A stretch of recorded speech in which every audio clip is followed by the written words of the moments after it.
It's the start of the month of May here at the Indianapolis Motor Speedway.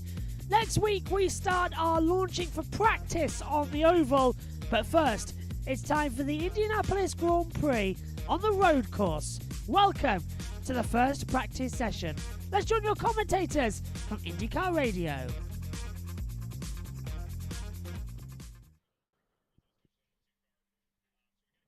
It's still early days in the championship. It was pretty dicey going. I mean, I saw in the mirrors I nearly got taken out, so it's pretty wild, but that's why we love IndyCar racing, right?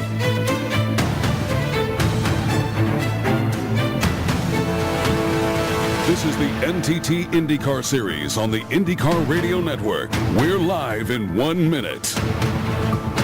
Yeah, I love Mario. You know, what he does for our sport, what he's done for our sport, everything he does for our sport is just amazing, you know. So to even be mentioned in the same, conversation with him is truly touching for myself. And as I always say, you know, it's just amazing to have, you know, AJ and Mario here just about every weekend, you know, the legends of our sport and guys that I've looked up to for all my career. And, just feel lucky that we get to spend a lot of time with them. And, we've got to keep on trucking, man. We've got to try and get some more wins here. 30 seconds until showtime. What a team effort, man. What a team effort. The whole crew.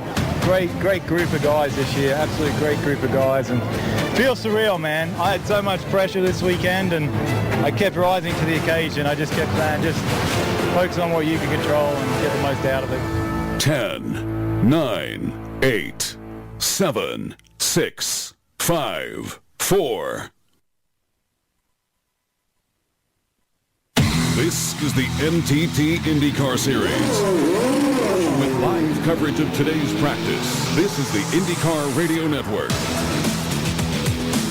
We are at the world's greatest race course, the corner of 16th and Georgetown, the Indianapolis Motor Speedway, and we are indeed ready for the month of May. Welcome, everyone, as practice gets underway for the Sanzio Grand Prix here at the Indianapolis Motor Speedway. Mark James, Davey Hamilton, Ryan Marine set to take you through the next hour or so. And Davey, no place in the world we would rather be. You're exactly right. This is the best place to be. Obviously, it's May.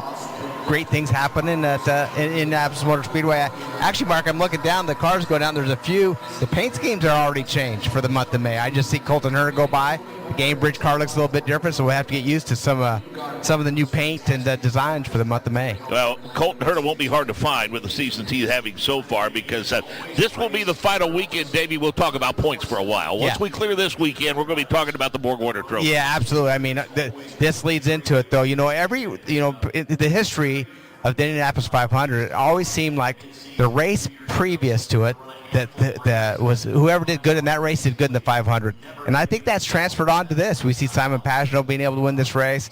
You know, he wins the 500. We a lot of energy out of this Grand Prix going into next week for qualifying and the Indy 500. Well, conventional wisdom tells you that the Will Power should be one of the favorites. 5 wins and 6 poles here on the road course at the Indianapolis. Yeah, but you know, that's right. I mean, he's got something. The pole record still stands. He's got that, and he knows how to get it. But he even says it's been a while since the wins. It's been he's got started on the outside front row twice this year, Mark, by the smallest of margins, by the way, just missing those poles. So competition's heavier, and he just hasn't had that luck on his side that we normally see out of Will Power. Now, we know that he's good here, that he's dominated on this road course. We'll just see what he can bring up for the month of May. 27-car field for the event this weekend, and since we last visited, of course, David Malukas was released from his contract with Arrow McLaren, and Teo Porcher is in the car this weekend and for the foreseeable future.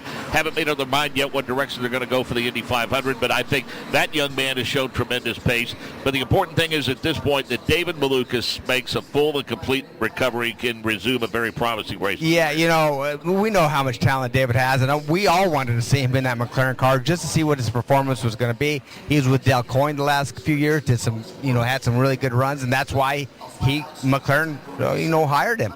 But unfortunately, a biking accident, mountain biking, got his wrist. He broke his hand and wrist. The healing wasn't as fast as he hoped. They put Porcher in the car. But by the way, who's done a really good job. Yep. I mean, the kids. So don't know what they're going to do for the 500 yet. I thought it would kind of be cool to say, Malukas, why don't you come back for the 500? But I don't think that's going to happen. But I thought that would be a good way just to say, you know, we wanted you here. Unfortunately, it didn't work out because of your injuries, and we had to make a change. But it's going to be interesting. You look down all the candidates for the 500, and you just can't pick one out easily on who that might be. You know, you think an Ilott who's filled in for him. Obviously, Pourchaire's not doing it. But who is that Indy 500 driver going to be in that McLaren car? Interesting to see. A bigger story still. Team Penske, Roger Penske, issued a response to recent IndyCar penalties, and I'll share that with you now for those of you that may not have seen it. It was released May 7th. Following the penalties to Team Penske, IndyCar team, and drivers after Long Beach, Team Penske has completed an internal review. After full and comprehensive analysis of information, Team Penske has determined there were significant failures in our processes and internal communications. As a result, Luke Mason, number 2 race engineer, and Robbie Atkinson, senior data engineer, will be suspended from Team Penske for the next 2 IndyCar races, including the Indianapolis 500. In addition, Ron Rzuski, managing director of Team Penske, also will be suspended for these 2 races, along with Tim Cindric, president of Team Penske, who has accountability for all of Team Penske's operations. Quoting Roger Penske now, I recognize the magnitude of what occurred and the impact it continues to have on the sport, to which I've dedicated so many decades. Everyone at Team Penske, along with our fans and business partners, should know that I apologize for the errors that were made, and I deeply regret them. Yeah, well, you know, it's a tough situation, and the good news is, I guess, it's brought some attention to our sport. The bad news is it's with the owner of the series and his team. And Roger, he does have he's a credible guy. I feel like first of all, he knew nothing about this. Let's get that straight. There's no question about it.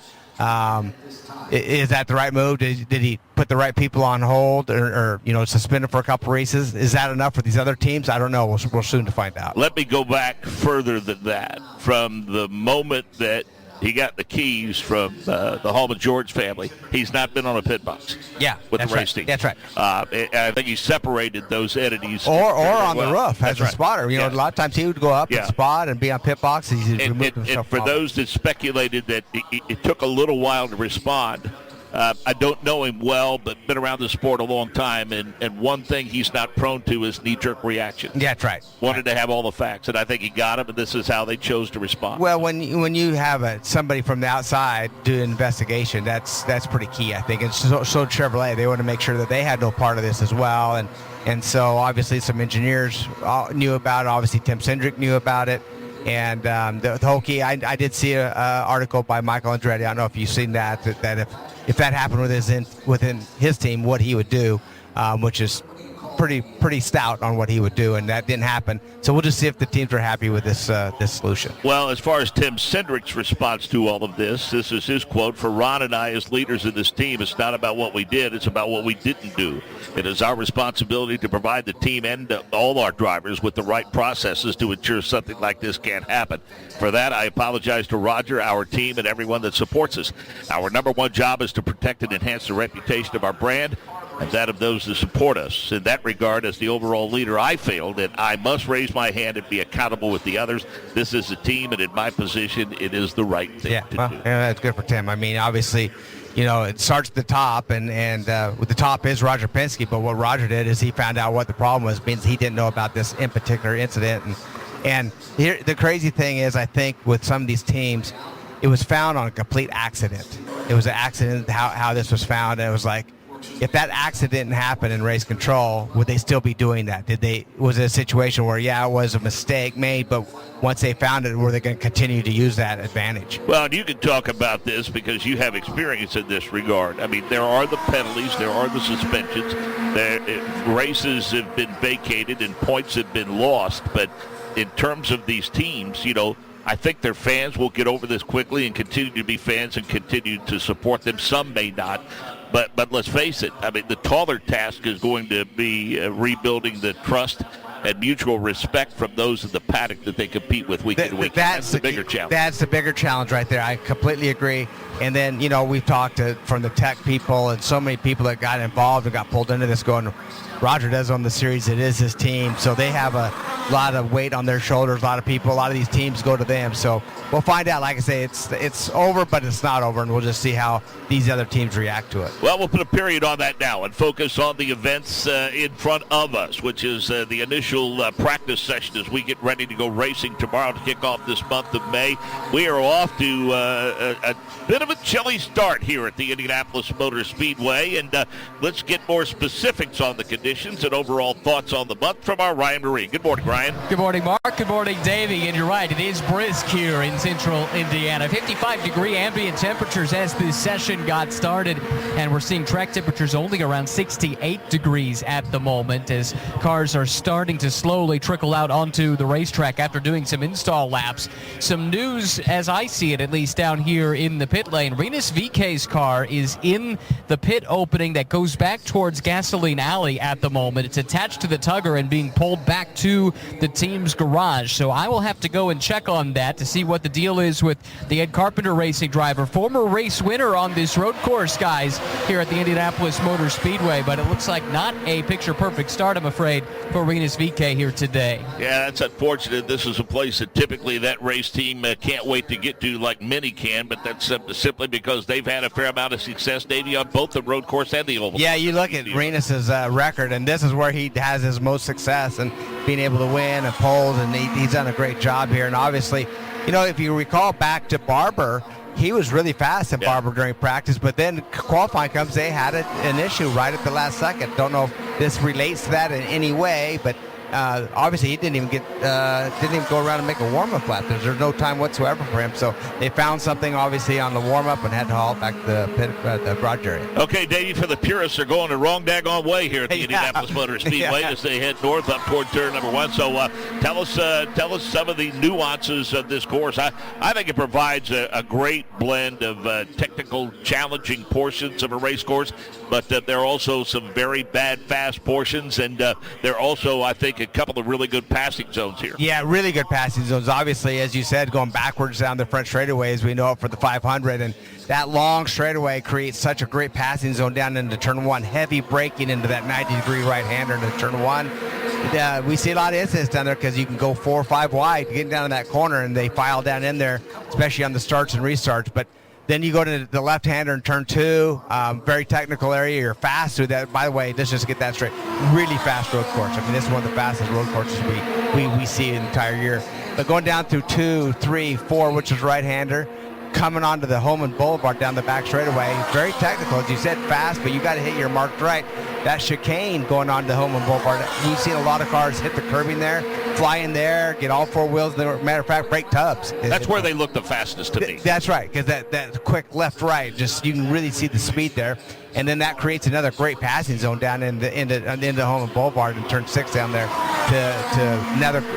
into another technical area. Fast through that area as well, but all the way around that museum, we don't usually see a lot of passing there, but if you recall one of the races here, in the rain, we seen Simon Pagano pass Scott Dixon and found a little bit of grip in that rainy area, and so that was exciting, and we do see some action down there.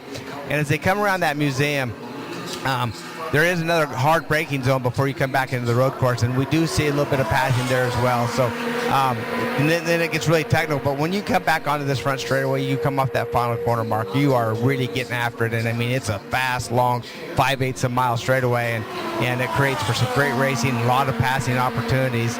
And it's exciting to be back here. Unfortunately, we're only here once. A lot of times we're here twice here. This year, this would be the only time we compete on this great road course. Yeah, I've done it about 15 or 16 times now. And again, I mean, for the purists that would love to have the 4 days of qualifying back, I think this is a pretty good compromise, in my opinion, and a great way to kick off the month with a level of excitement. Ryan Marine doing quick work and digging up the issue that's impacting Rinus VK's initial practice session. Ryan?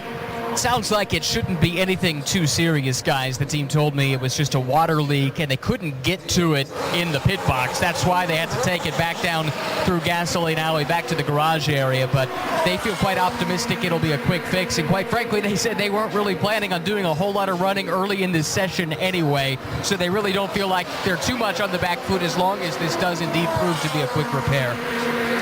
Rookies, pretty much the order of the day right now, Davey, and that makes sense because they get that extra set of Firestone Firehawks to go out and turn laps. Simpson, Rasmussen, Lundqvist, Rob, Porcher, as we mentioned, Kyoto back in the car, and Tom Blomqvist. Yeah, and that's how we do it. These rookies go out and get all the experience. Although Stingray's not really a rookie. He was full-time last year with the Coin team, but they let him go out in these sessions, and he's the only one that isn't a rookie that's out there right now. But Simpson seems to find some speed right off that 110.1. We'll see them in the low 109s, I think, when it's all said and done around here. They're on the primary tires right now. It is cold, as we mentioned. With that cold, it will slow them down a little bit when it's this chilly. But one thing the cold air does, Mark, obviously, is good horsepower. These engines like cool air, heavy downforce with the wings, but the track temperature is just not ideal right now. And it rained last night, and there's not a lot of rubber down, and so they'll get faster as they go. Well, our good friend, guy that we have a ton of respect for, and a good friend of the radio network, providing us tremendous insight, is Mike Hull with Ganassi Racing. And earlier this week, I did the Autosport radio show with our good friend Don Kay, and Mike was on before me, and he was talking about this racetrack, and not only just the road and street course, but also the oval. He said there is no track that this series runs on throughout the course of the year, and I'm paraphrasing here, in which conditions, especially the wind, can impact your setup and just change it dramatically. And he said the one thing about this road course, he said, boy, that sometimes that last practice session, that final morning warm-up session, is the most important, and that'll give you a really good idea of how good your race car could be, because that's when the grip level is the highest throughout the course of the week. It's that morning warm-up. That's exactly right, and that's where you want the car to be its very best going into the race. And like you said, this course got changed from Formula One to the way we currently see it. It's been this way for quite a while. We're familiar with it, but it still brings its challenges, and a lot of it is just track temperature. We've seen Newgard just about spin out coming off of turn 10 right there, coming around that museum. So it's tricky. It's trickier conditions, and he is right. I mean, the 500, there's no track like this oval. Matter of fact, there's flags, there's wind socks around on top of the pylon that as drivers we look at all the time to see which way that wind's going, because it does affect your car going into turn 1, 2, 3, or 4 on the oval side of it. But when you're going as fast as you are on this road course, it definitely makes a play in that as well. Well, he told a great story about the late, great George McNaughty, one of the best mechanics that never appeared here, Davey, quite frankly. And he had at the time, I believe it was, if I heard it right, it was a young Mo Nunn with it. Okay. And it was, I think, the second day of practice that George walked Mo Nunn out to the start-finish line and had him look up toward turn 1, and he goes, "What do you see?" And he goes, "What do you see that's different?" And he did, "Well, nothing." And he pointed to the windstock on top of the scoring pile, and he said, "That's everything." Yeah, absolutely everything. Yeah, that's very true. When I came, there was actually a tree in turn 1. Yeah. And AJ used to tell me, "Go watch that tree. What you can see is if it's blowing around." Yeah. But then when the windstocks, they have one in 3. They have one on the pylon, and then as you said before that, down at turn 1, and those are something that you looked at quite often. Actually, once you. Matter of fact, I found myself almost every lap, especially during qualifying, to watch those windsocks just to make sure they didn't change. Some veterans now starting to apply their trade. As Davey mentioned, Joseph Newgarden has gone out. Yeah. We have a spin now. Yeah, well, by Joseph, actually. Mark, he almost spun out in turn 10. It looks like he made it around to turn 13 or 14, and he finally does get the job done and spins out. Yeah, turn 14 it is. And, just really odd. He just pulled out of the pits and started getting after it. Like I say, almost spun the first time, and then definitely got it done on the first lap out. Snap-on Tools delivery for Joseph Newgarden this weekend. Christian Lundgaard also has been out. Santino Ferrucci and Pietro Fittipaldi. Davey, you look at the replay. Yeah, right now going through turns 1 and 2. Oh, no, I'm sorry, that is 13. Oh, yeah, right there. Same thing that he did off of turn 10, just got the right side tires off the course just so slightly, got into that grass, and then just when he got back on power, just spun him around. No harm, no foul. There are no walls or any sand traps there. We'll get him backed up, fired off, and he'll take off quick. Well, geographically, you were right because it was between 1 and 2 on the oval. Yeah, that's right. That's right. I just run the racetrack. Yeah. So Newgarden, 11 of the 27 have turned laps here early on, and I think once we get to about 45 minutes left in the session, that's, I think, when we expect to see business pick up a little bit. But again, Davey, there's another practice session a little bit later on this afternoon, and let's be honest, the weather is going to be very similar, we think, tomorrow to today, and so from that perspective, with a green flag around 3:30, 3:35 Eastern, teams may be a little cautious with this track time and maybe look to push the button a little more when they get to the session a little bit later. Absolutely, because it'll be more equal. It looks like a high today, maybe 68 to 70. It looks the same tomorrow. And as you said, why waste a lot of time on this morning's practice session where qualifying's later this afternoon, the race is later tomorrow afternoon? Try to get the conditions that you're going to be in, and so you're right. I think this morning's session, not a lot of laps. We won't see a lot of laps. They'll save their tires, and they will, just kind of get a feel for the car and get a general balance. Well, there's no question that let's face it, it is what it is at this point, and you hope it doesn't end up being a factor by the time we get to the end of the season. But the penalties from St. Pete involving Team Penske, one of the reasons why the point standings look like they look right now. Colton Herta doesn't mind that because he leads by a scant point over Will Power. Then Herta has amassed 101, Power 100, Palou 98, Dixon 94, Rosenquist 87, Ward's in 6th, 71 points back, 67 for Kirkwood, then Lundquist, McLaughlin, and Santino Ferrucci, the top 10. So it's very, very tight near the top. Yeah, and one thing we mentioned is, all three Penske cars got penalized. They did get penalized for the infraction they did at St. Pete the first year.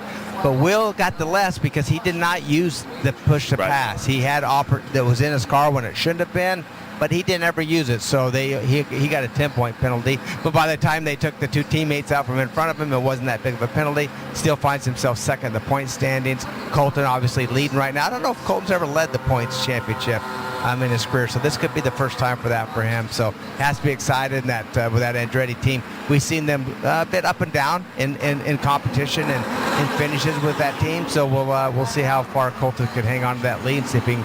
It's early in the season, Mark. We don't talk about points too much because it's so early in the season, but it's always good to be in front. Well, McLaughlin winning cures all ills. I mean, he was, I think, went into Barber with like 4 or 5 points or something like that after the penalty and scored the impressive win. He vaulted up to 9th in the points. It was a struggle set, Jay, for Joseph Newgard. He does have a bit of a hole to dig out of. He's currently 15th in points, but again, Team Penske's had a lot of success here, and Joseph Newgarden is also looking to defend his Indy 500 championship, and he's going to rebound. Yeah, he's going to rebound, and by the way, there was 4 of the Penske team members that you just mentioned that aren't here for this race or for the 500. But there's so many great people in that organization. Oh, their bench is impressive. So impressive. So they're going to click on like nothing ever happened, honestly. And not to, Luke and Cam and everybody does such a great job with what they do, and they deserve to be there. But so they're very good. But trust me, there's some good people stepping right in behind them. And as we talked about, there's literally nothing about this setup that will be similar that will benefit them once they get into next week. But if you can have a good weekend at Barber Motorsports Park and then a good weekend at the road course at the Indianapolis Motor Speedway, that gives everybody on the race team a good feeling going into next week's preparations for the 500. Yeah, no question about it. And by the way, as you said, that McLaughlin, he moved up like 18 spots in the points or something. It was crazy. But really moved up by being able to win that race. And it's so early in the season, things could change very quickly like that. So they're all in the game. They're focused. They're all in the game. And we're watching that Verizon car, Will Power, right now, making some laps, getting on racetrack, making his first laps this morning around the road course. Back to pit road and Ryan Marine. This weekend at the Indianapolis Motor Speedway, 2 cars for Dale Coyne Racing. One, Jack Harvey. The other is the rookie Luca Giotto, who's back after making his debut at Barber. And Dale, that's where I'd like to start with you. How impressed were you with what Luca was able to do in Barber with no previous testing to have a nice, clean weekend and complete all the laps? Oh, it was good for him. It's a lot of pressure for a guy who hasn't been in a competitive field. I mean, he's got a lot of experience, but he's been doing testing and simulator work last couple of years. So to show up and run with everybody when he never turned a wheel in an IndyCar, never turned a wheel at Barber, he did an impressive job. He's a busy guy. He was racing in France last weekend in the European Le Mans Series. Now he's back with you. How long do you expect him to be part of this program? Are there chances to see him in the car after this weekend, too? We'll see. We're kind of going one race at a time right now. The 51 car is going to have several different drivers in it this summer. So but we'll see. We're certainly impressed with Luca, and we'll have to try to keep him. And in the other car this weekend is Jack Harvey. This is a place he's had a lot of success in his previous stops in the past. Are you leaning on him a little bit to help guide the team this weekend? Yeah, he's always qualified well here, raced well here. So we're excited about what we can do with him.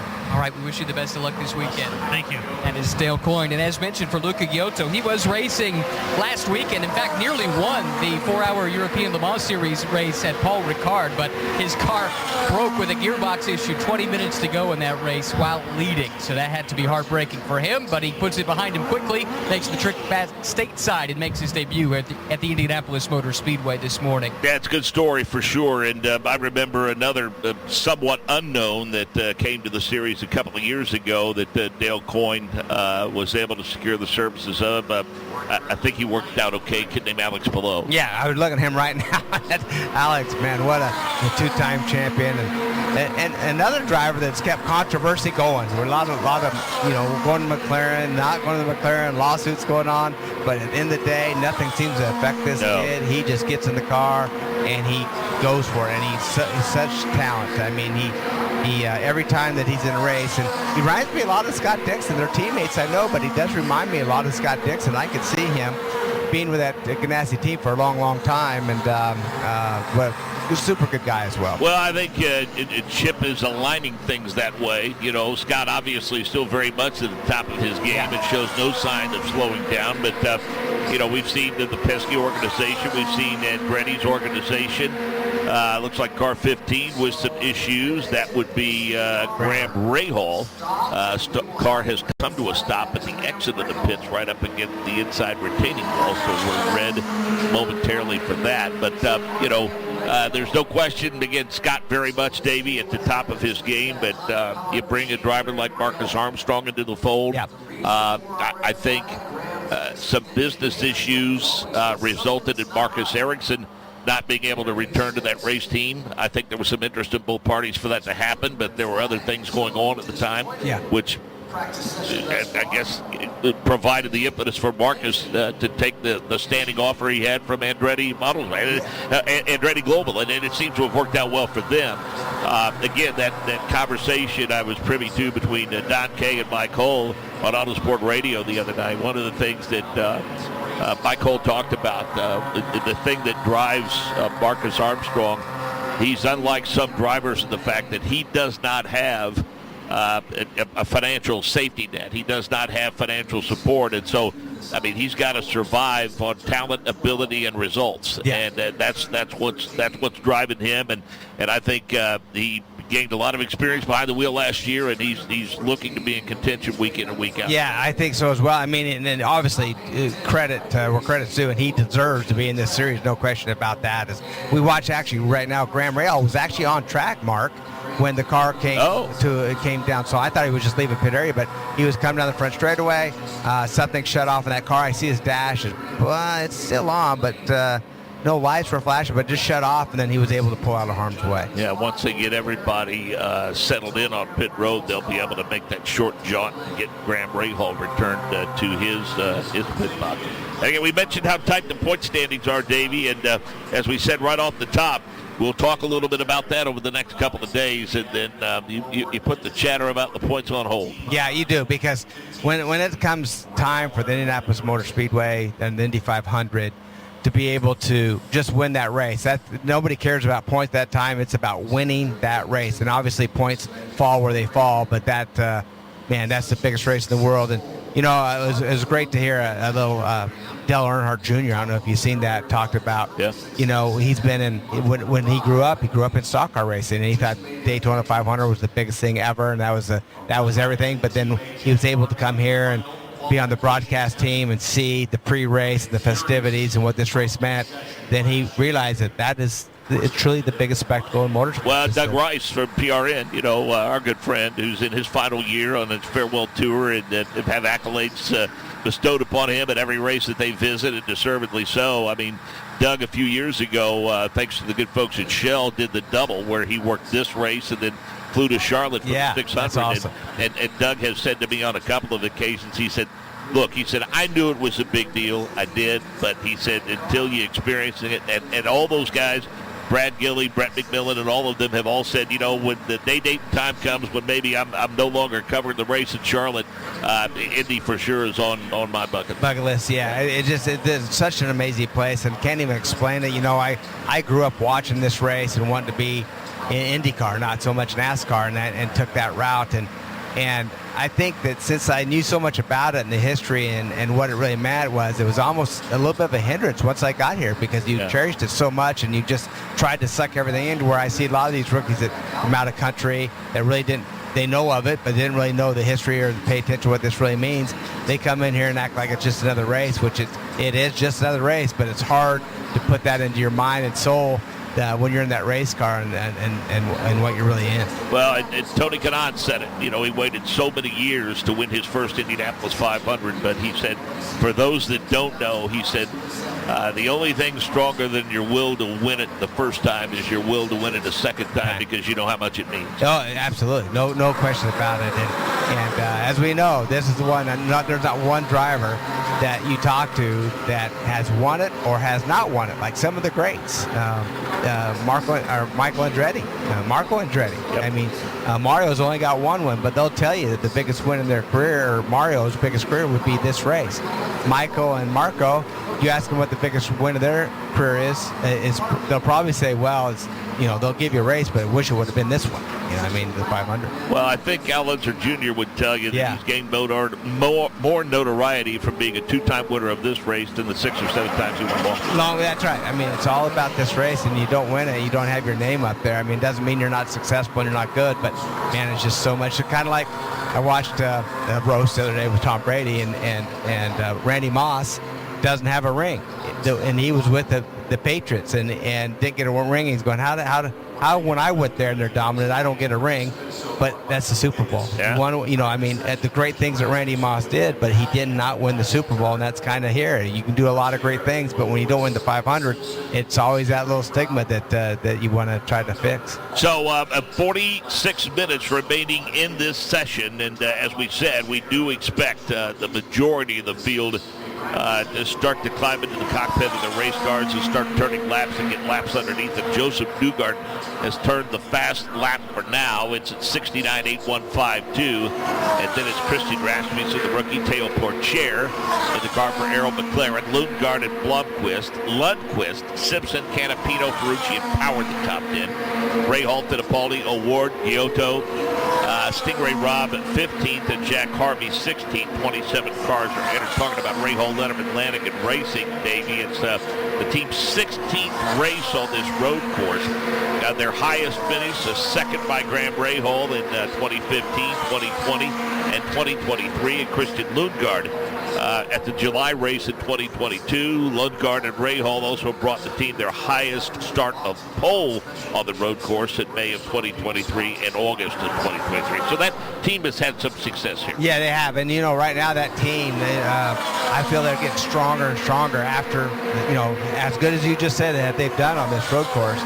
But when Graham misses the Indy 500, that changed the whole team. That changed the whole inner workings of that team to make sure that does never happen again. And we do see it looks like an engine failure on the 11 car. Yeah. Yeah, it sure does. Smoke is pouring out of the rear. That's what we just were talking about, Marcus Ericsson and Armstrong. Yeah. And, smoke pouring out of the turbos. That's definitely, he's getting out of the car. It's definitely some internal little fire going on that right side. Yeah, it's noticeable. Yeah, very noticeable. So that means when you see the fire, that usually means it's oil fire, because you can't see methanol or ethanol burn quite as good. And it looks like the bodywork, I don't know why they're not putting it out, to be honest with you. There they go. They got a little air out there trying to put that out. Ryan Marine, you on top of that?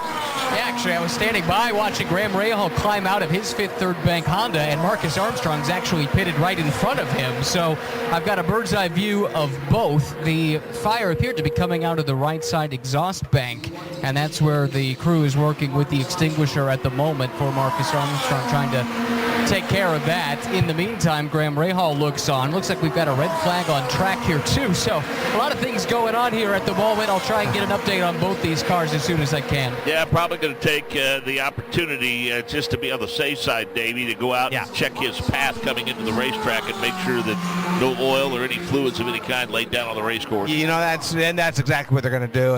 But you know, over the years, and we've been here so long, Mark, but remember the days where we see oil on the racetrack, cars blowing up and oil going all over. You had to be careful, and the sweeper trucks would go by. We just don't see that much anymore. They really contain these engines very well within the cars. When oil does come out, they have so many things that restrict it from coming onto the racetrack, which is really good. That's just part of the experience and knowledge that the Dallara and the IndyCar series has put together unless it actually knocks a hole through the bottom of the car, we usually don't see oil, but it's always good to check, especially when they look and see how much smoke was coming out of that car. Ryan, you've taken a closer look at that 11 machine. Well, actually, I just overheard Graham point this out, and he's right. I mean, you can see the line of oil that Marcus Armstrong brought the entire way down the pit lane into his pit box. So that car absolutely was leaking fluid before the engine clearly expired here in the pits. So I think that one is pretty easy to diagnose. We'll see if we can get the answer on what happened to Graham Rahal here in just a moment. Newgarden, Rasmussen, Pourchaire, Lundgaard, Blomqvist, the top 5. Lundqvist, Simpson, Canapino, Ferrucci, and Will Power, the top 10. And as we kind of thought, Davey, business would pick up a little bit because 22 of the 25 have now turned laps. However, 2 of those that were attempting to start to turn laps had an early end to this session. Yeah, we have Graham. We had, obviously, with Armstrong, we had a spin out already this morning, and with Newgarden. So the flow hasn't really got going yet here this morning at the road course. Well, Linus Lundqvist and Kiffin Simpson added to the Ganassi stable in the offseason, Davey, and so far I think that's gone very, very well. I think Kiffin Simpson is, I think, handling the processes the right way. I mean, he's getting a lot of seat time. He's turning a lot of laps, and looking pretty strong so far. Yeah, a lot of the drivers or people thought, well, Simpson, he didn't do that great in Indy next. Is he really ready for IndyCar? But I'll tell you, his speed has been there. I mean, I think he's doing a really good job. And you know how we know? We don't talk about him much. Right. And that's always a good thing, that when you're not talking about a young guy like that he's just learning. But you look at the charts, he's always up in there. Right now he's P7. And then Lundqvist getting the first podium. That's encouragement right there. When you get up on that podium going, okay, I made it here, I know I could win, I think that really gave him a lot of confidence, gave that team a lot of confidence in him. So right now, everybody in that Ganassi camp, there will be no surprise whenever they're on the podium or in victory lane. Hey, nice to catch up with Taylor Kyle, the race strategist from Marcus Armstrong, but let's get another update from Ryan Marine on pit road. Well, doing a little eavesdropping, and Graham Rahal speculated that he was having an engine that was about to let go. That's why he stopped the car in the pit lane the way he did, and then he pointed out as well, just talking with his crew, that it's quite possible Marcus Armstrong had the same issue, didn't catch it in time, and that's why you saw a more catastrophic failure out of the number 11 car. And what is the common thread between the two? They're both Honda power plants, so something to keep an eye on for sure. Well, it's interesting to note that, Will Power had a bit of an issue, if you remember, at Barber Motorsports Park, and they were getting close to the end in terms of mileage, Davey. I mean, they get so many during the course of the year, and so like I said, we get a word with Taylor or Graham or Marcus, someone, a team principal. Maybe we could get some affirmation as to how close they might have been to mileage out those engines. And we just don't see that even with mileage out engines, right, Mark? We just don't see, either manufacturer, Honda or Chevrolet, usually have problems. So pretty surprising that we have 2 right here. Ryan? We found Taylor Kyle, who is the strategist for Marcus Armstrong. So I guess we had a pretty good guess at what it might be, but can you give us a confirmation? Yeah, I'd say your guess is probably correct. There's some fluids in the underwing and some smoke and all that good stuff. So we're going to go back and we'll probably change the motor, but definitely not a good start to the day. How close to the mileage limit were you on this motor? Yeah, these were new engines for this month. So. Really? Yeah. Okay, and we saw Graham have an issue as well. Both are Hondas, both roughly around the same time. Should we read anything into that? Yeah, it's hard to speculate. It could be totally coincidence, but we'll look at it and understand what the issue was. And we'll go from there. Finally, how big of a setback is it losing this track time here this morning? It's really tough. we have such limited track time here in the series, and to miss a complete session hurts. We'll not get a read on red tires heading into practice 2, those types of things. So it's a setback, but we'll bounce back. We know you got work to do. We'll let you get to it. That's Taylor Kyle. Yeah, appreciate the insight for sure, and getting the exact hearing our speculation about mileage, and that's got to be particularly frustrating to have an issue like that with the brand new. Yeah, we thinking that it's going to be a mileage up motor and something happened, but it's brand new, so it's something that obviously Honda is going to look directly into just to see if there's some kind of an issue, and it's like he said, could be completely, it just happened to happen, and at the same time, but doesn't relate to anything. It's the same thing. Well, and the big key that he talked about is the fact that this is the session where they get a chance to run on the alternates, and they're not going to get a chance. Yeah, that which has always been, it surprised me, and I need to talk to somebody because we continue to talk about is why they do it on this session and not the session before qualifying. But you're right. I mean, they qualify tomorrow, but the reds go on today, the alternate tires, and but you're right. That is because the balance does change. They usually bring speed. The alternate tire usually brings a little extra speed. The red sidewall here, but the balance sometimes changes. Meaning you may have to put some nose wing in, or take some out, or change the car just a little bit for those red tires. So they'll be missing out on that opportunity. When you ask that question, I'd like for you to ask this one: is there any consideration given to what I think was an ideal format in terms of having cars on the racetrack for an entirety of the session? I kind of like what we did, the experimental procedure in St. Pete, where we had, essentially a 45-minute all-skate, and then you divided up between the even-numbered pit boxes and the odd-numbered pit boxes, and you gave them 10 minutes. Maybe that wasn't enough track time. Maybe expand that to 15 minutes per group. But quite frankly, I like that because of the track activity. Yeah, I agree. I think that was really good, and you still get your track time. It's just you have more track time on your own. I think it worked out well. Every driver we talked to, I think, liked it, other than one. That there was only one that thought, well, no, we just need to keep going. And he was the only one we talked to that didn't like it. That's right. That's right. That's the one we talked to that didn't like it. But I think everybody else, and it really it just makes sense to me. If it's all skate, you're getting the same amount of time, rather they just shorten it up or whatever as far as the all skate side of it. But you're getting a good track time, as we see. Wow, we see Ferrucci, man, he's getting a little aggressive down there, getting down and passing Grosjean down off of Homeland Boulevard. But I liked it. I let them spread out, get some used to qualify, and get some good clean laps in, and get after it. I remember talking to you a lot, but I was a pit reporter, and you weren't happy all the time. No. Well, this is a tough game. Maybe it was me. I don't know. Here he comes again. Okay. It's a tough game, isn't it? And you just, when you're a racing driver, you just want to win at all costs, right? You just want to win, and you want to put everything towards it, and the focus and the energy that it takes to do that. And when things aren't going your way, man, it's just so frustrating. Graham Rahal is with Ryan Marine. Yeah, frustrating, I'm sure, for Graham to be out of the car. First of all, let us know what you felt and what you guys might think in the early diagnosis. Yeah, I think it just it let go, unfortunately. So we'll go back, try to get a new bullet in there to try to make next session. It's going to be a little tight. It's unfortunate, but I've got all the confidence in HRC and everything that Honda's done. So, let's just see what the rest of the weekend has in store. We saw Marcus Armstrong have what, at least on the surface, appeared to be maybe a similar issue. I talked to his strategist, Taylor Kyle, and Taylor said that was a brand new motor. Same situation for you? Yeah, same for us. So we'll see what happens. What's the message to the rest of your teammates? Just keep going. And nothing we can do.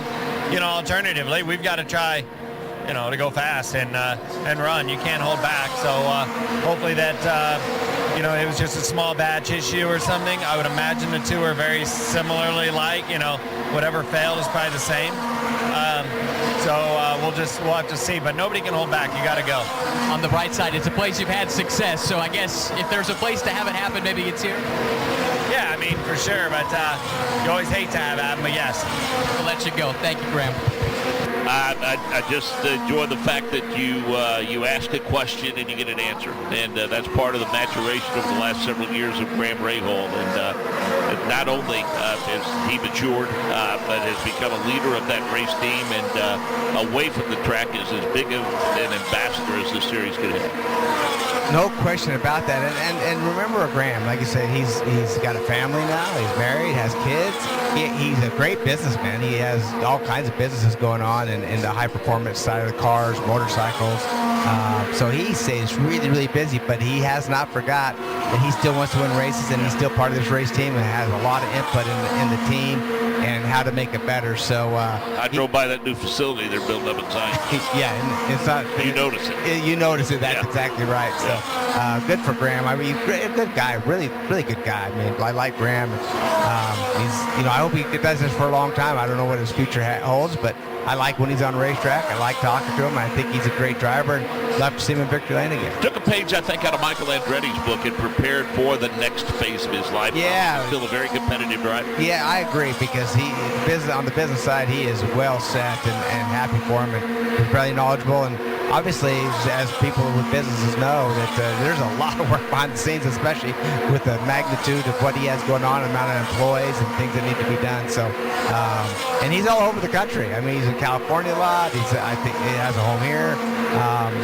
Like I say, with a family and kids, he stays very busy. There's no question about it. 11:05 Eastern. Nick Yeoman will be on the call with Davey Hamilton as we get ready for the Indy Next by Firestone practice session number 1. That'll run about 50 minutes or so, and then we'll take a bit of a break for lunch, and then beginning at 1:10 Eastern, practice session number 2 of 45 minutes of green flag will be guaranteed to those teams, and that'll be the final tune-up before we go qualifying later on today. Then from 2:30 to 3, Indy Next by Firestone. 2 groups will have 12 minutes each, and then qualifying for tomorrow's race.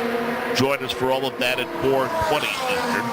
And then, of course, we'll cap the day off around 6 p.m. Eastern tonight with Indy Next race number 1. Davey, a full day's worth of activity here at the Indianapolis Motor. Yeah, no, I mean, all day. I mean, I think the race ends around 7:30 p.m. tonight in Indy Next. So race number 1 for them, by the way. And so, yeah, a lot of practice, qualifying, a lot of action today.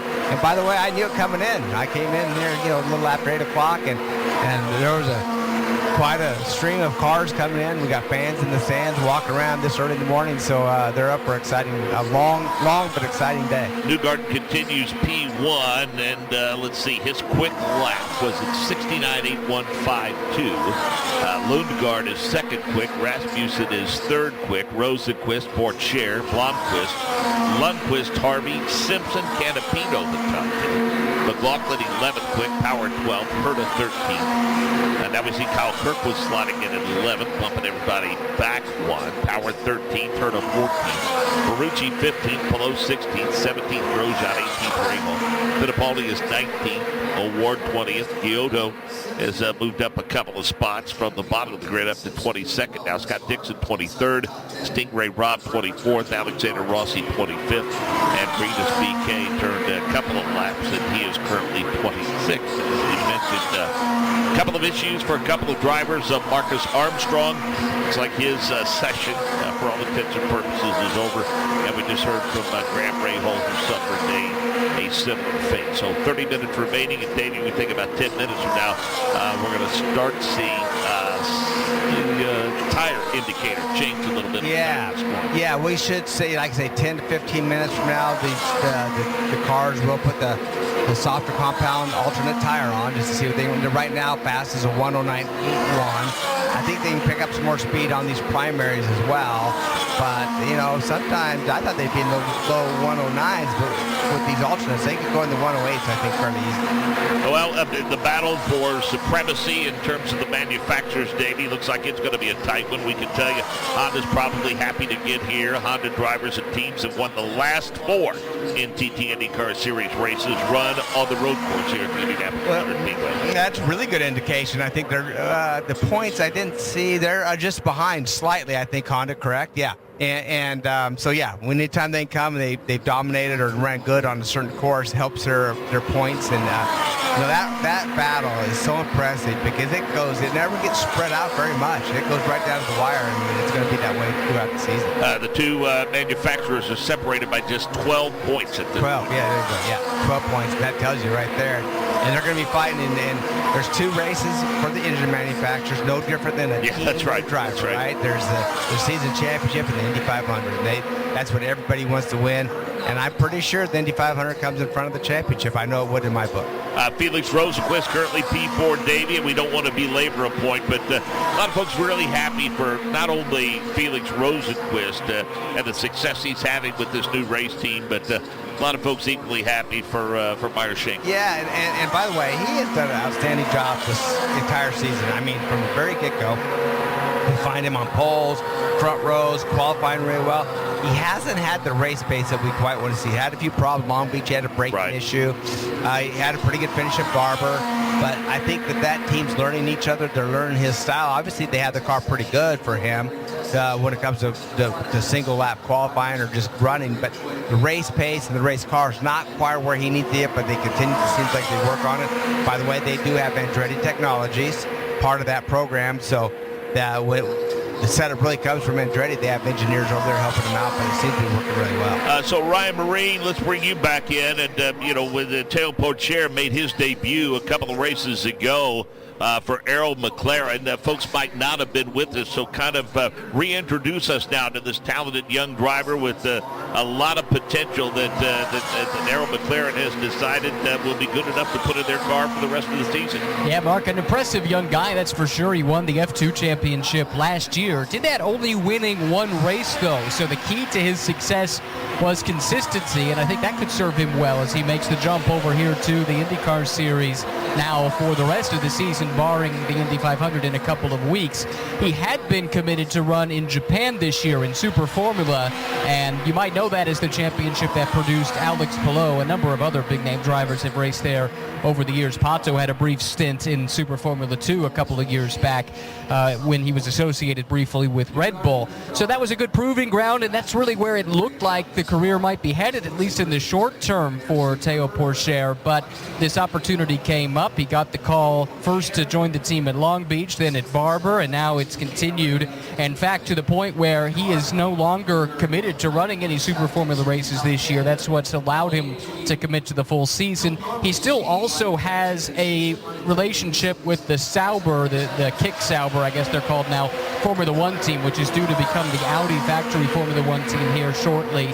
And so he does still retain a reserve driver role, but the press reports are that he would not take up any of those duties until the end of the IndyCar season. This is his focus right now. He seems to really be enjoying it, and I've only got a chance to speak with him briefly in Long Beach, but you could tell he was thrilled to be here. IndyCar was not a backup plan for him. He's someone who aspired to drive in this series one day, grew up a Simon Pagenaud fan, and he is loving life here in the NTT IndyCar Series this year with Errol McLaren. Well, but to that point, Ryan, I think given the limited opportunities that there appear to be of late in Formula One, I think if he can come over here and have success, and others before him that have suffered a similar fate when they get to F2 and can't get any further, I think there's going to be even more heated competition for the seats that there are in the NTT IndyCar Series. It's one of the great things about the fact this series has 27 full-time seats, 29 next year. If things progress the way we expect them to, where there's just 20 seats in Formula One, and they appear to have no interest in expanding that. And as a consequence, you have some of these very heralded drivers like a Teo Pourchaire. Robert Schwartzman comes to mind, Felipe Drugovich, all who have had a ton of success at the F2 level, but never found a room at the inn in Formula One, and they've had to look elsewhere to pursue a professional motorsports career. And Teo, in his press conference yesterday, when this was announced that he'd be back with the McLaren team, not just for this weekend, but for the rest of the races, barring the Indy 500, one thing he kept stressing was the fact that he gets to be a paid professional when he comes here to the IndyCar Series. And at 20 years old, that's not a bad thing at all. I think he's loving life, as I said, and the chance to get that respect, to drive for a team with roots in Europe, to keep that path to Formula One still alive. Keep in mind, with that F2 championship, he'll have super license points for the foreseeable future should an F1 opportunity present itself. What a great training ground for a driver. Much better, I'd say, than sitting on the sidelines or just sitting in the simulator, actually going wheel to wheel with guys like Scott Dixon and Will Power. I mean, think about the lessons you can learn in the race car here in IndyCar that if he was given a chance in F1 in the future would only serve him that much better. Yeah, good stuff, Ryan Marine. We saw a brief off debut by Alexander Rossi. Yeah, just got down and into Homan Boulevard a little bit hot and just locked the brakes up slightly. A little smoke was able to continue on through the grass, no harm on that car.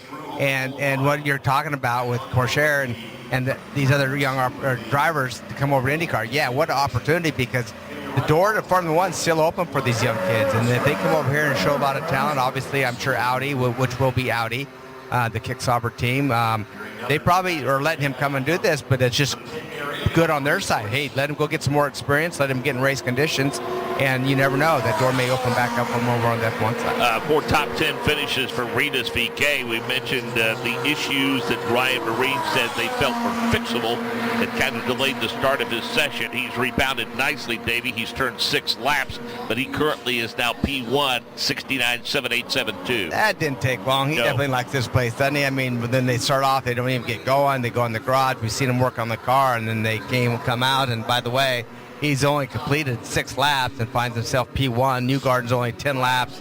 Lundgaard at 12. Rasmussen, it seems like, with the most at 19. Pourchaire at 19. So they're starting to get some laps. Long course, by the way, so it's hard to get multiple laps in because it's such a long course. You and I have talked numerous times over the years about the old configuration of Phoenix and how comfortable you were as a driver there.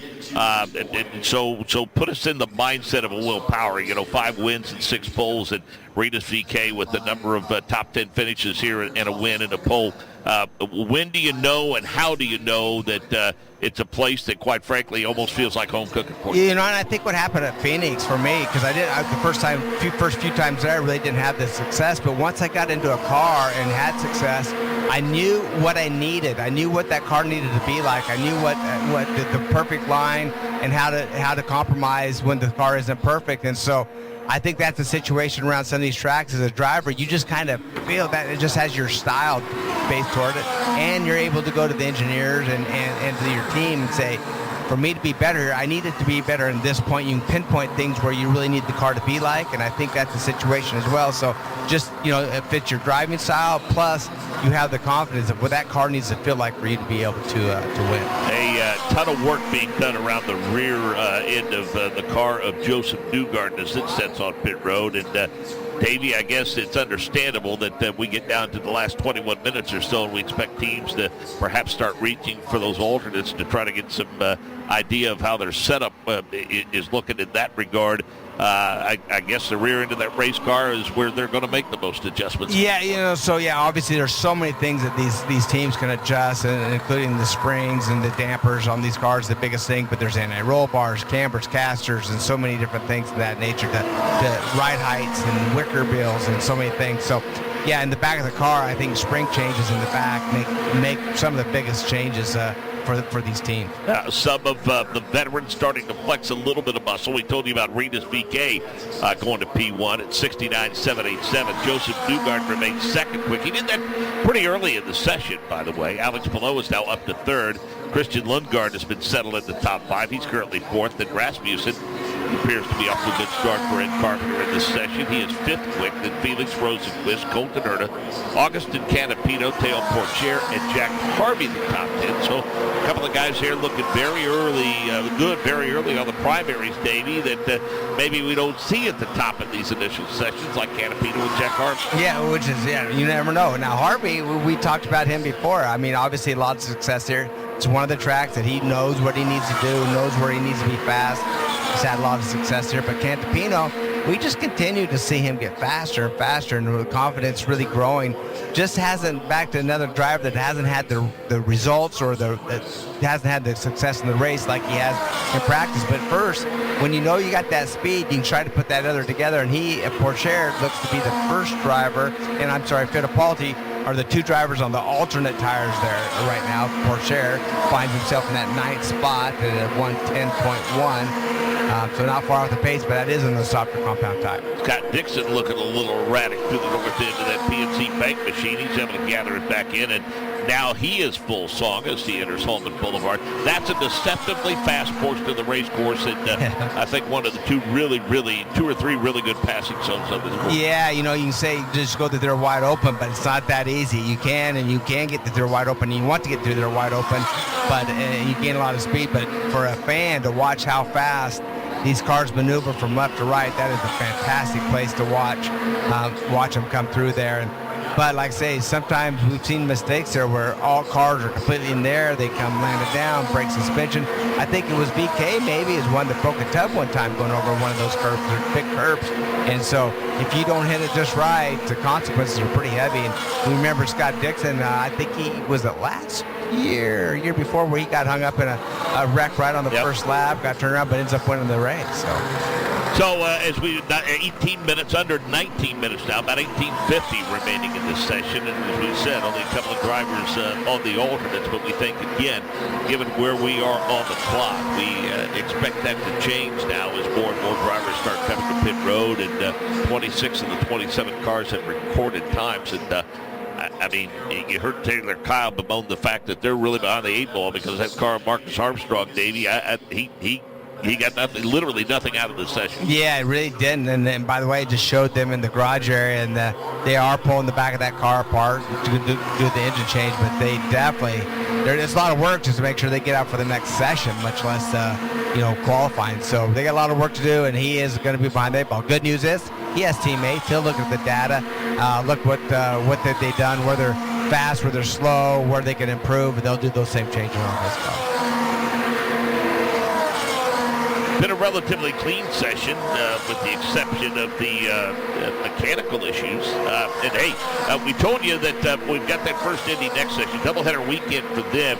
And I know you're very familiar with the Able Motorsports team and what they've been able to do in a relatively short amount of time. 30th career start for Jacob Able, and he gets the victory lane for the first time for him and that race team. Yeah,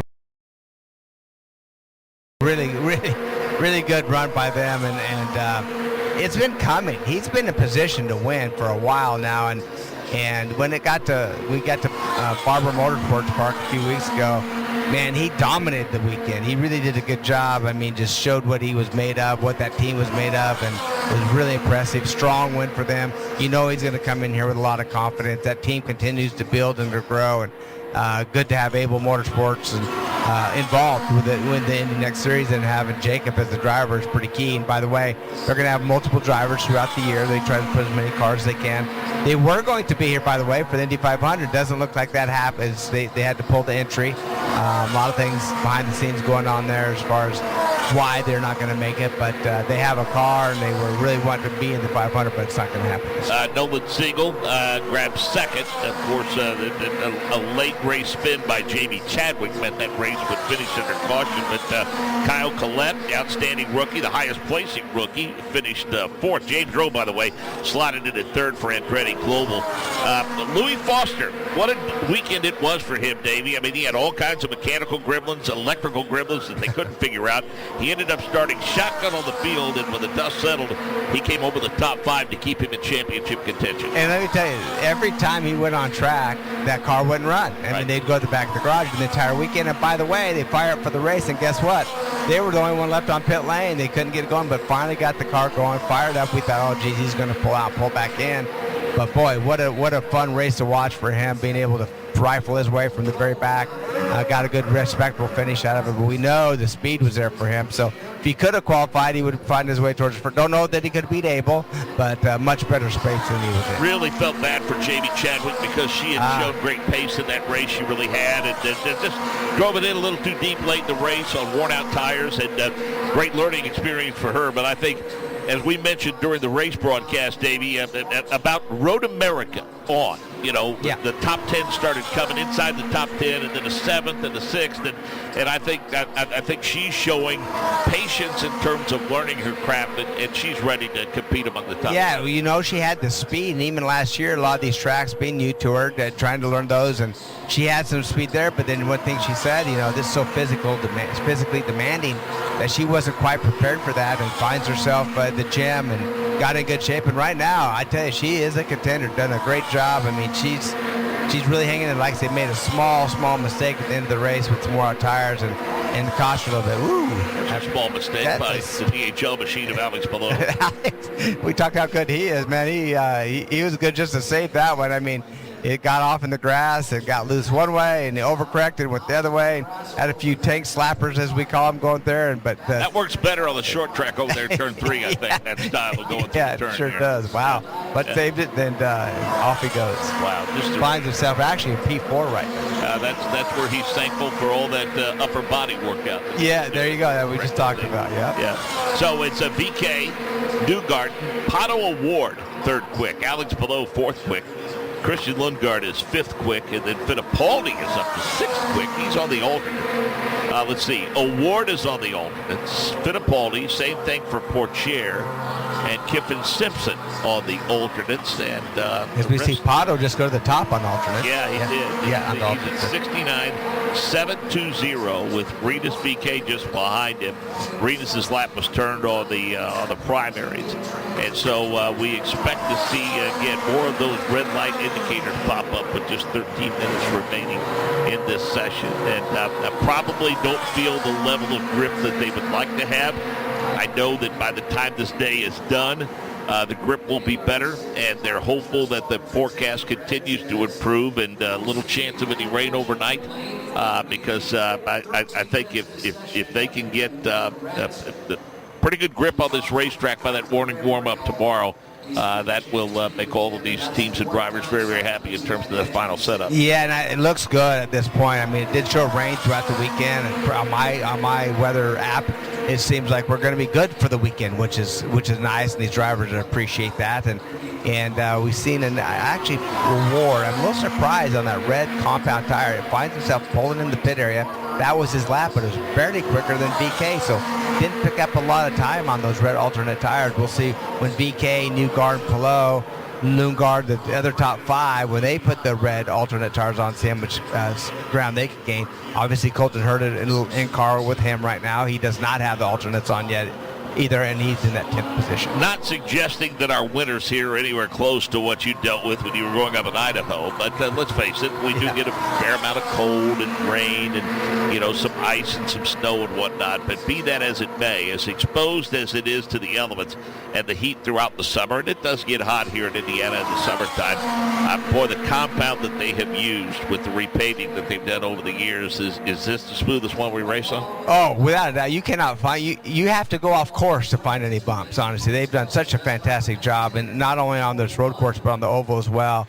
I mean, second to none. Whoever did the asphalt, they need a lot of credit towards them, because it is absolutely perfect. And the grip levels and Firestone, they come in and they're able to build the tires for each and every road course, street course, oval, whichever we go to, and really make a proper tire, and they've done it again here. So do you need a track to be roughed up a little bit to improve the grip level, or does that rubber get laid down and the grip level come up faster with a smooth surface? It's funny how you say that. I remember when they did the oval at one point, we came out and tested, and I went around there first few times. I go, man, I just didn't feel right. And then Newgarden was also testing. He went slow. That the track was so smooth and so shiny, actually, that we couldn't get heat in the tires to get grip.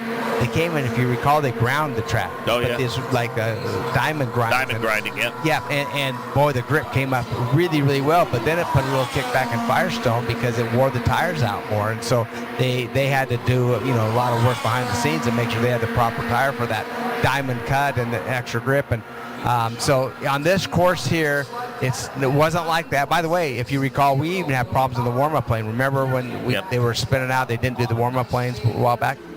And so, but there is enough grip on this track. It gets better as the rubber goes down, no question about it. They don't need to do any grinding because it is harder on the tires. I think it's just kind of the perfect combination to where it gets faster as the rubber builds up. This just in, Will Power has gone to P1 on the road course at the Indianapolis Motor Speedway. That's just shocking. It is 69.6031. And when he pulled out of pit lane, by the way, he's in pit 1. When he comes out, he almost has contact. I think that is with one of the Shank cars. It must be Rosenquist. Yeah, I think it's Rosenquist. But it came close. That's a good practice. Getting in and out of the pits. Pits are wide, fairly wide here. Pit lane's fairly, you have room, not a lot. But anyways, he goes out, lays that lap down. Still surprised. It's still not in the low 109s. But not picking up a lot of additional time. Yeah, it's going to be some temperature for sure. And then Will's going on another lap right here. He just passed the timeline right now. does not go any faster than that 109.6. So yeah, it could be temperature a little bit, and maybe the tire doesn't have that much difference between the alternate and the primary.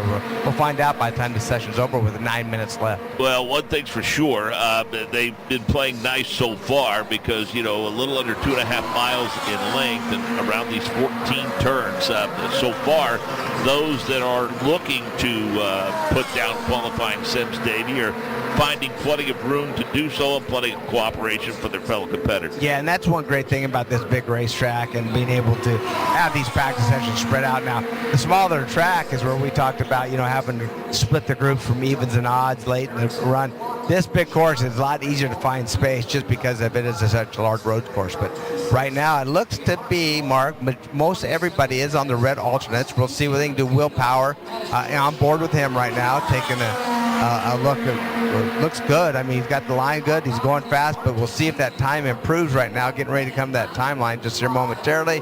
At a 109.5 is now Cantapino. Power does go quicker. There you go, the 109.39. It is in the lower 109s, but not quite as low as I expected still. Well, that only tells us that, folks, by the time we get to knockout qualifying, the last 2 or 3 minutes of knockout qualifying in every round should be impossible to follow. Yeah, that's right. A little bit, that's right, which makes it fun. A little quicker as they go, and as you said, when it comes to knockout qualifying and the Firestone Fast 6, it's going to be warmer, Mark, and that's the thing. Sun's out right now. Conditions are good. It's going to be a little bit warmer. Probably help these tires for grip just a little bit. Go back to Long Beach. We have seen the fastest front rows since we started this format with Rosenquist and Power. We have seen drivers miss it by the slimmest of margins, and some veterans that we typically expect to see in the Firestone Fast 6 have not even made the round of 12. And, you look at Cantapino, he goes right back to P1. Wow. He says, okay, enough of that willpower.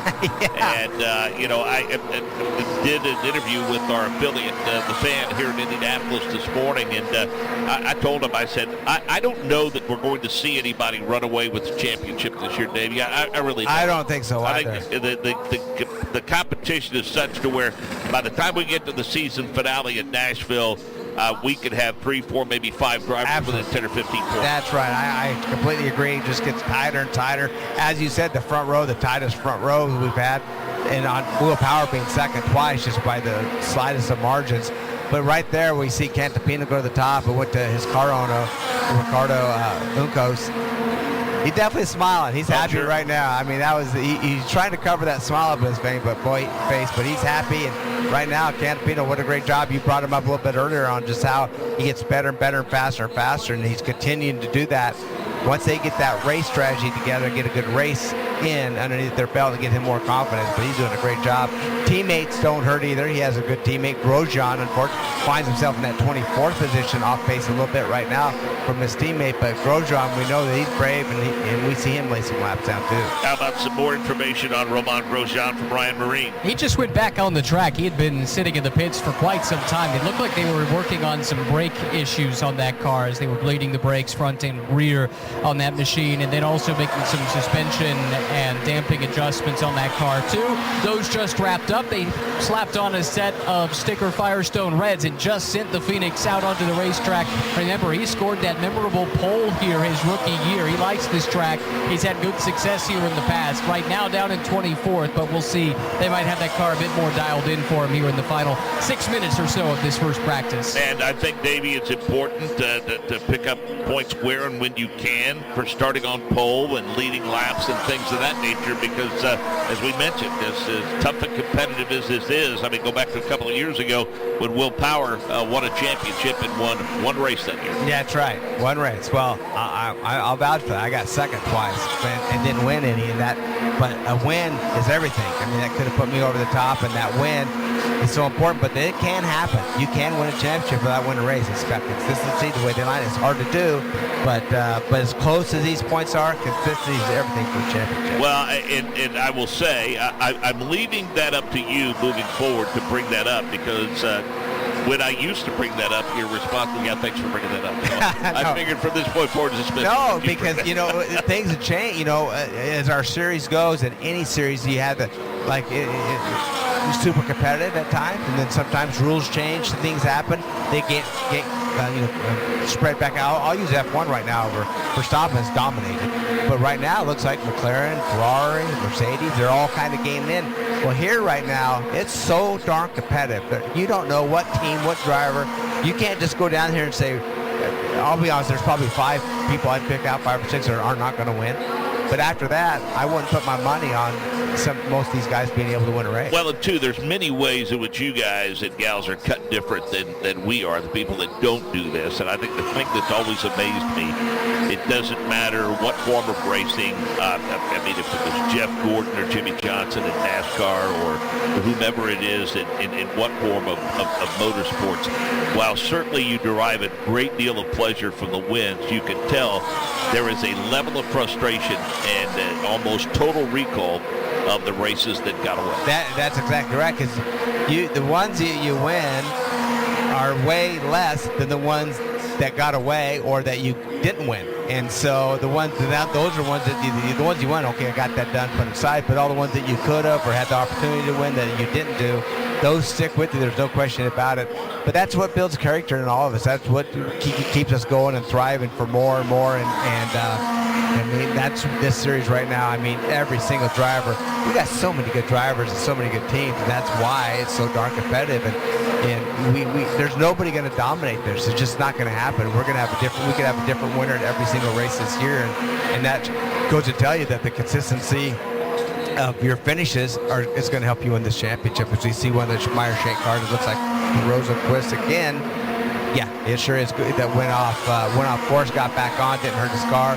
Right now, Rosenquist finds himself in that P7 position on those reds.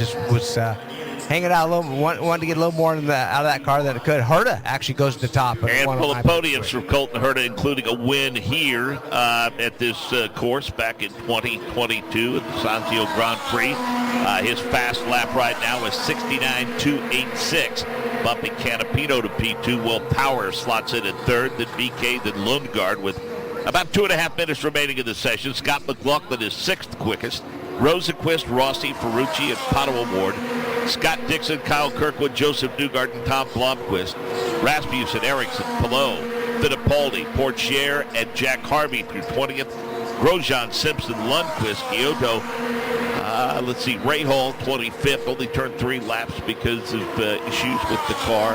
Stingray Robb, 26th quick, and Marcus Armstrong did not turn a lap, again because of mechanical issues. It looks like an engine change for both Graham Rahal and Marcus Armstrong, as those cars have been back in gasoline now for a while. So under 2 minutes to go, Davey, and other than the mechanical gremlins, it's been a relatively clean Yeah, it really has. And I have to say, I try to keep track of what these alternate tires do for these drivers and how much speed they have in them, how much additional speed they have in them. And right now, it looks like that half a second range for majority of them. Looks like Colton Herta picked up a little bit more than that, but VK, he picked up about 4/10. So it's right there in that half second range right now. How about Ferrucci finds himself in P10 right now, put a good lap in at 109.66 as Rossi goes into 9th. Another one shooting up there good, which was Ericsson, finds himself in P5 right now, another Andretti car. And with the success that Santino Ferrucci had a year ago at the Indianapolis Motor Speedway, that team was very, very excited to get here. They really were. And right now, Mark, we got Porcher off course. Look, he just pulled off. It looked like it's down into pit lane. No, it's actually going into turn 12. He's off course. It should be able to, with 41 seconds left, they'll probably leave him there, but he did go off course. Don't see any fluids or smoke out of that car. Just came to a stop. And again, Herta continues P1 with 33 seconds left. Augustine Canapino was second quick. Power, VK, and Ericsson the top 5. Lundgaard, McLaughlin, Rosenquist, Rossi, and Santino Ferrucci. Next session comes your way around 1:10 Eastern this afternoon. That will be a 45-minute session, and got to believe that most of them will be working on race pace when we get to that session. Yeah, when I talked about Porcher, not any smoke coming out of his car, there wasn't. It looked good, but now there is. And what happens is, they kind of get heat soaked. When we stop in the pit lane, they put fans on the brakes, they put fans on the engine. And right now they're not able to get that to cool down, and shows him in on board right now. But anyways, it doesn't look like anything bad that's happening right now. But as you said, coming to an end, Checker getting ready to come out. 45 minutes this afternoon, which I think will be key because of conditions will be more like they are when they qualify, Mark. And qualifying is going to be exciting today for sure. So now the goal, especially on road and street courses, is to pick out the place where you can gain time, carry the most momentum to a fast portion of the race course. So which is more important in that regard, the north end or the south end? Ooh, that's a good question right there because they're both so darn technical. But I'll have to say probably the south end, getting through, once you come off Holman Boulevard, you need to hit those just right, getting around the museum and that technical area. Probably just a few more corners down there that you have to hit right, so I'm going to have to say you better get right down there to get that lap time perfect. Alex Palou gets out of the race car and heads over to the pit box. His debrief will be an interesting one, Davey. On the primaries, he did no better than 17th quick. Yeah, pretty interesting on where he is right there. Obviously, we've seen him off course a few times, and maybe that was a situation where just not quite happy with the car right there, or on his good lap, he went off course and just lost some speed. So Herta, your fastest. Let's see, it's 69.286.3, we should say. Then Augustin Canapino was second quick. Will Power, third fastest. Renus VK fourth. Marcus Ericsson fifth. Christian Lundgaard is sixth. Seventh is Scott McLaughlin. Eighth is Felix Rosenquist. Rossi ninth, and Ferrucci is 10th. Potawatomi Ward 11th. Scott Dixon is 12th. Kyle Kirkwood is 13th. Newgarden is 14th. Blomqvist is 15th. Christian Rasmussen is 16th. Alex Palou is 17th. Fittipaldi, Pourchaire, Harvey, Grosjean, Simpson, Lundqvist, Giotto, Rahal, and Stingray Robb. Colton Herta's P1 Ryan Marine. Former winner on this road course, Colton Herta. P1 in the session. How much can you take away from that? I mean, a fair bit, right? We got qualifying today, so, conditions won't change too much. It's a good start. Car felt nice. But yeah, we still got to find a little bit more because we know everybody else will. How big of a gap between the blacks and the reds did you find in that session? Bigger than what I expected. For me, it was 9/10.